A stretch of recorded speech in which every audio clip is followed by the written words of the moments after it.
Hello everyone, welcome to करंटपुर। तो आज के डेली करंट अफेयर्स की सीरीज़ में हम लोग देखेंगे 22 अप्रैल 2023 के करंट अफेयर्स को। और वीडियो में एंड तक बने रहें। वीडियो के एंड में 21 अप्रैल 2023 के करंट अफेयर्स का हम लोग रिवीजन करेंगे। हालांकि ये वीडियो आपको बिल्कुल 5 बजे मॉर्निंग में ही मिल जाती है, लेकिन चूंकि तबीयत मेरी बहुत ख़राब थी इसीलिए वीडियो टाइम से नहीं मिल पाया, तो आज थोड़ी लेट है। और चैनल अगर आप नए हैं तो चैनल को सब्सक्राइब जरूर कर लें, बेल आइकन को भी प्रेस कर लें ताकि वीडियो की नोटिफिकेशन मिलती रहे।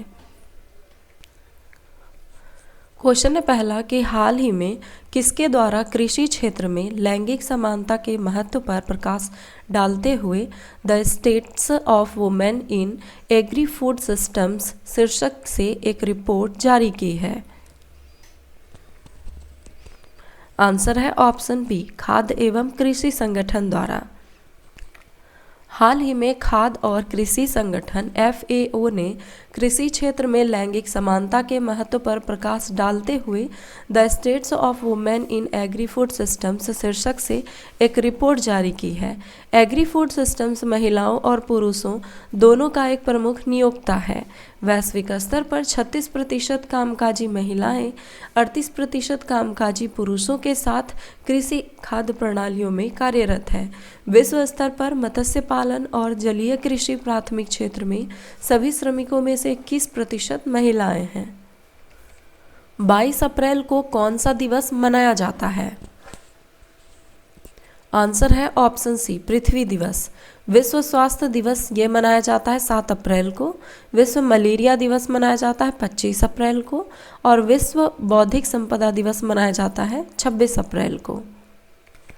21 अप्रैल 2023 को किस देश के उप प्रधानमंत्री डोमिनिक राब ने उप प्रधानमंत्री और न्याय मंत्री के पद से इस्तीफा दे दिया? आंसर है ऑप्शन सी, ब्रिटेन के। ब्रिटेन के उप प्रधानमंत्री डोमिनिक राब ने उप प्रधानमंत्री और न्याय मंत्री के पद से इस्तीफा दे दिया है। उनके खिलाफ कर्मचारियों ने बुली यानी कि परेशान करने का आरोप लगाया था और इसकी जांच चल रही थी, जिसके बाद डोमिनिक राब ने अपने खराब व्यवहार के शिकायत संबंधी आरोप के बाद पद से इस्तीफा दे दिया। हाल ही में कौन वीरता पदक प्राप्त करने वाली पहली महिला वायुसेना अधिकारी बन गई है? आंसर है option D, Deepika Mishra. Wing commander Deepika Mishra वीरता पदक प्राप्त करने वाली पहली महिला वायुसेना अधिकारी बन गई है। राष्ट्रपति ने पिछले वर्ष स्वतंत्रता दिवस पर उनके लिए वायु सेवा मेडल की घोषणा की थी। नई दिल्ली में आयोजित एक अलंकरण समारोह में भारतीय वायुसेना प्रमुख air chief marshal VR Chaudhary ने वीरता के लिए वायु सेवा पदक से सम्मानित किया था। निम्नलिखित में से कौन सा देश विश्व का सबसे बड़ा नार्को स्टेट बन गया है? आंसर है option B, Syria. Narco state का तात्पर्य उस देश से है जो अपनी अर्थव्यवस्था चलाने के लिए नशे यानी कि मादक पदार्थ के निर्यात पर निर्भर होता है। सीरिया विश्व का सबसे बड़ा नार्को स्टेट बना है और इसकी अधिकांश विदेशी मुद्रा आय कैप्टागन के उत्पाद और निर्यात से आती है। सीरिया कैप्टागन का प्रमुख उत्पादक है, जिसका अधिकांश हिस्सा खाड़ी क्षेत्र में निर्यात किया जाता है। नशे के निर्यात से होने वाली कमाई का सीरिया के विदेशी मुद्रा में 90% हिस्सा है। हाल ही में किस देश में चल रहे हिंसक सत्ता संघर्ष में अब तक लगभग 300 लोग से अधिक मारे जा चुके हैं? आंसर है ऑप्शन ए, सूडान। सूडान में चल रहे हिंसक सत्ता संघर्ष में अब तक लगभग 350 लोग से अधिक मारे जा चुके हैं। यह संघर्ष पिछले सप्ताह में सूडान के सत्ताधारी सैन्य जुंटा के 2 गठबंधन नेताओं के बीच शुरू हुआ।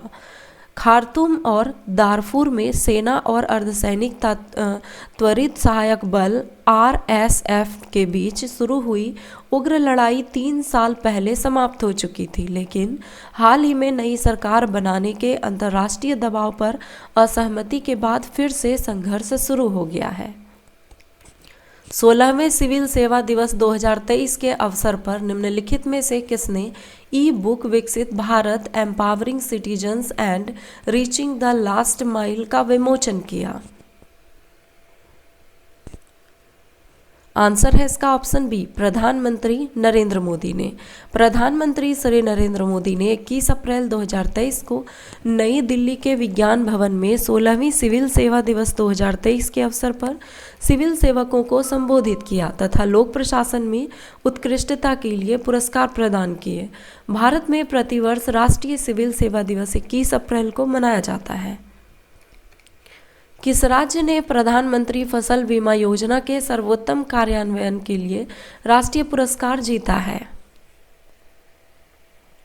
आंसर है ऑप्शन सी, कर्नाटक। कर्नाटक को पहली बार देश में प्रधानमंत्री फसल बीमा योजना के सर्वश्रेष्ठ कार्यान्वयन के लिए राष्ट्रीय पुरस्कार दिया गया है। कर्नाटक में खरीफ सीजन 2021 और 2022 के बीच जबरदस्त वृद्धि दर्ज की है। राज्य को यह पुरस्कार 14 अप्रैल को दिया गया। भारत थाईलैंड संयुक्त व्यापार समिति JTC की 13वीं बैठक 20 अप्रैल 2023 को कहाँ आयोजित की गई? आंसर है ऑप्शन ए, नई दिल्ली में। भारत थाईलैंड संयुक्त व्यापार समिति की 13वीं बैठक 20 अप्रैल 2023 को नई दिल्ली में आयोजित की गई। बैठक की सह-अध्यक्षता व्यापार वार्ता विभाग थाईलैंड के वाणिज्य मंत्रालय के महानिदेशक सुश्री आरामन सुप्तविथम और भारत सरकार के वाणिज्य और उद्योग मंत्रालय के वाणिज्य विभाग की संयुक्त सचिव सुश्री इंदु सी नायर ने की। 17 साल बाद 2020 में फिर से शुरू होने के बाद JTC की यह पहली बैठक थी। भारत के स्वास्थ्य मंत्रालय ने किस मंत्रालय के साथ साझेदारी में देश भर के 100 जिलों में 100 फूड स्ट्रीट के विकास का प्रस्ताव रखा है? आंसर है ऑप्शन डी, आवासन और शहरी कार्य मंत्रालय के साथ। केंद्रीय स्वास्थ्य मंत्री ने आवासन और शहरी कार्य मंत्रालय के सहयोग से एक महत्वपूर्ण और अभिनव कदम उठाते हुए राज्यों, केंद्र शासित प्रदेशों से देश भर के 100 जिलों में 100 फूड स्ट्रीट विकसित करने का प्रस्ताव रखा है। इस परियोजना का उद्देश्य खाद्य व्यवसायों और समुदाय के सदस्यों के बीच सुरक्षित और स्वस्थ भोजन प्रथाओं को प्रोत्साहित करना है, खाद्य जनित बीमारियों को कम करना और समग्र स्वास्थ्य परिदृश्य में सुधार करना है।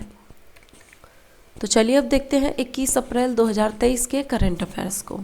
संयुक्त राष्ट्र द्वारा जारी नवीनतम आंकड़ों के अनुसार विश्व के सर्वाधिक जनसंख्या वाला देश कौन बना? तो भारत बना। नवीनतम आंकड़ों के अनुसार चीन दूसरे स्थान पर तथा अमेरिका 34 करोड़ जनसंख्या के साथ तीसरा सबसे अधिक जनसंख्या वाला देश बन गया है। संयुक्त राष्ट्र की रिपोर्ट के अनुसार वैश्विक आबादी कितनी है? तो 8 अरब है।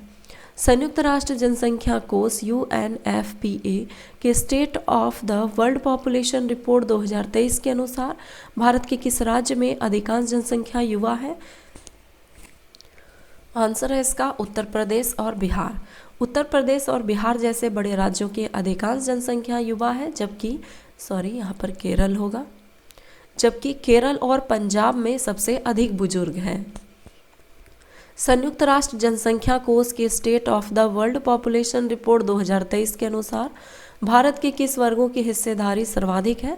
तो 15 से 64 वर्ष की आयु वर्ग। इसका परसेंटेज जो है 68% है, 68%। राष्ट्रीय अभिलेखागार के ऐतिहासिक दस्तावेजों के 1 करोड़ से अधिक पन्नों वाले पोर्टल कौन सा है? तो अभिलेख पटल। बहुराष्ट्रीय वायु अभ्यास इनियोचोस 23 24 अप्रैल 2023 से 4 मई 2023 तक किया जाएगा। यह किसके द्वारा संचालित किया जा रहा है? तो ग्रीस के एंड्रावीडा एयर बेस द्वारा। पहला वैश्विक बौद्ध शिखर सम्मेलन के संदर्भ में कौन सा कथन सत्य है? तो सभी कथन इसमें सत्य हैं। प्रधानमंत्री नरेंद्र मोदी ने 20 अप्रैल 2023 को नई दिल्ली में पहला वैश्विक बौद्ध शिखर सम्मेलन का उद्घाटन किया। इस शिखर सम्मेलन की मेजबानी संस्कृति मंत्रालय अंतर्राष्ट्रीय बौद्ध परिसंघ के सहयोग से किया गया। शिखर सम्मेलन का विषय समकालीन चुनौतियों पर प्रतिक्रिया अभ्यास के लिए दर्शन है। पुस्तक नेवर नेवर के लेखक कौन है? तो कॉलिन हूवर। 2 दिवसीय यूरोपीय संघ भारत विमानन शिखर सम्मेलन 20 अप्रैल 2023 को कहाँ शुरू हुआ? तो नई दिल्ली में। बिहार के पर्यटन विभाग और कला और संस्कृति विभाग ने 15 और 16 अप्रैल को बिहार के किस जिले में थावे फेस्टिवल आयोजित किया? तो गोपालगंज में। हाल ही में किस देश ने operational earth observation satellite Taifa first launch किया? तो केन्या ने। तो ये थे आज के करंट अफेयर्स। आई होप कि वीडियो आपको पसंद आया होगा। वीडियो पसंद आया तो एक लाइक ज़रूर करें, कमेंट करें और अपने दोस्तों के साथ शेयर ज़रूर करें। धन्यवाद।